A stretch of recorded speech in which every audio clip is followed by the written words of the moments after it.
ఓం శ్రీ సాయిరామ్. శ్రీమద్ భగవద్గీత 4వ అధ్యాయంలోని 29వ శ్లోకం గురించి ఈ రోజున తెలుసుకోబోతున్నాం. సాయిరామ్. భగవానుడు గత శ్లోకములో కొందరు ద్రవ్యమును దాన ధర్మాది సద్విషయములందు వినియోగించుటయే యజ్ఞముగా గలవారును, కొందరు తపస్సే యజ్ఞముగా గలవారును, కొందరు యోగమే యజ్ఞముగా గలవారు అయి ఉన్నారు. వారందరూ కూడా ప్రయత్నశీలులను దృఢ వ్రతములు కలవారుగా ఒప్పుతున్నారు.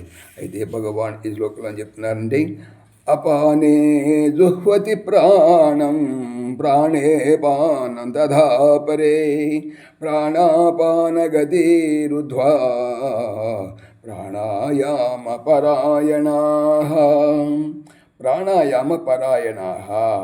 ప్రాణాయామ తత్పరులకు అపరే కొందరు ప్రాణాపాన గతి ప్రాణాపానములు అనేటువంటి మార్గములను రుద్ధ్వ నిర్వధించి అంటే కుంభకమునొచ్చి అపాన వాయువునందు ప్రాణవాయువును అంటే పూరకమును తథా అట్లనే ప్రాణవాయువునందు అపానవాయువును అంటే రేచకమును జుహ్వతి హోమము చేస్తున్నారు.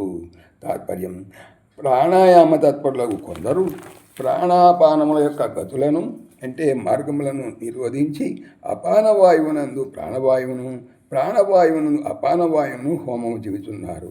అంటే పూరక కుంభక రేచకములను వంచుతున్నారని భావము. సాయిరామ్. ఓం దేవకీ నందనాయ విద్మహే వాసుదేవాయ ధీమహి తన్నః కృష్ణ ప్రచోదయాత్. ఓం సర్వం శ్రీకృష్ణార్పణమస్తు. జై శ్రీకృష్ణ. జై శ్రీకృష్ణ. ఆత్మీయులకు మనవి, భగవానుడు ఈ ఛానల్తో పాటుగా నా చేత అనంత మహిమల శ్రీ సత్యసాయి అనేటువంటి మరొక ఛానల్ చేయిస్తున్నారు. దీనికి సంబంధించిన లింకు డిస్క్రిప్షన్లో చూడవచ్చు. సాయిరామ్.